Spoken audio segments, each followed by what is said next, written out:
Hello, samahan niyo ako, mamalingki tayo.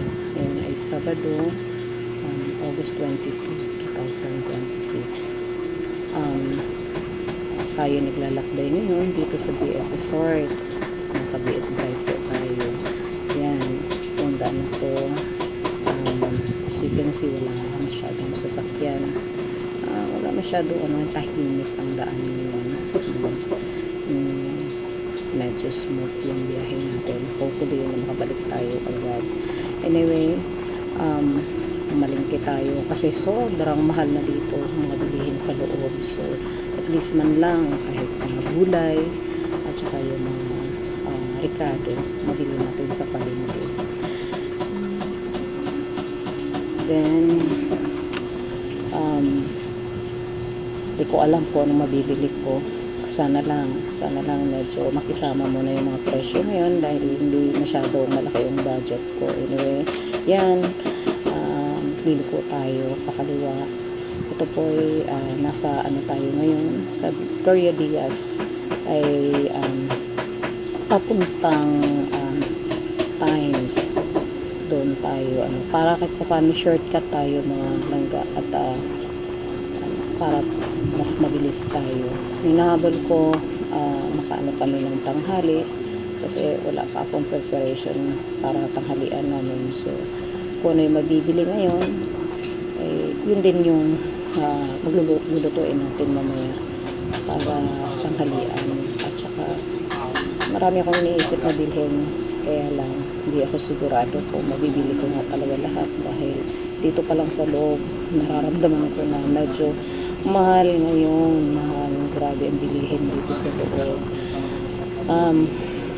Sabi ko nga, sana sa probinsya talagang kahit pa paano makakain mo yung gusto mo dahil medyo yung mas mura doon ang bilihin.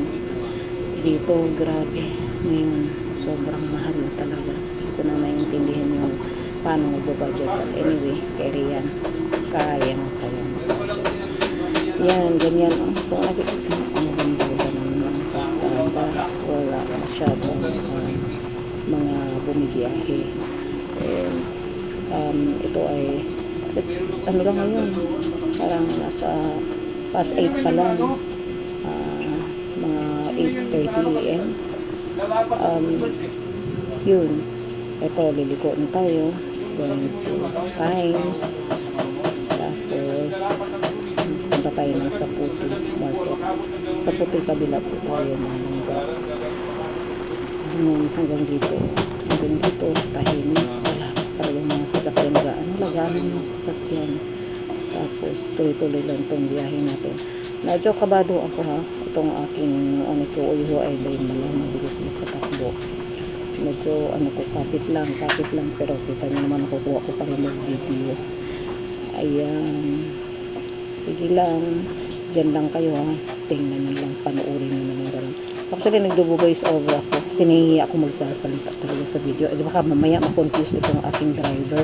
Nadaldal ako ng daldal, kaya mas pinili ko na lang mag-voice over. Manahimik muna ako sa likod niya. Baka mamaya tamayaan wala naman akong kausap. Ayan. So, malapit na tayo sa labas.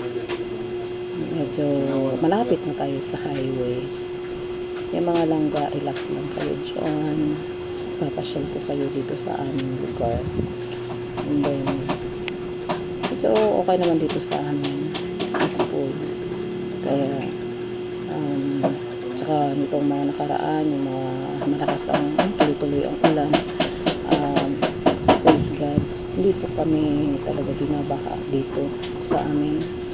So, nakakalungkot lang doon sa mga medyo mabababa. Actually, kung saan tayo mamamalingki ngayon, ay nako talaga ang taas ng tubig noong mga nakaraang linggo, no, kasalukuyan nagsaga ng bagyo. Ayun, ang taas-taas ng tubig doon. Kaya hindi tayo nakakapamalingki. So, ngayon, kaya nawawonder na talagang mataas po mga presyo ng mga bilihin doon. Pero at least ito paano, siguro mas makakamura pa rin tayo unlike dito sa loob. Actually, mga binibili ko lang doon is gulay. sangkap. Pero yung mga karne, dito na sa loob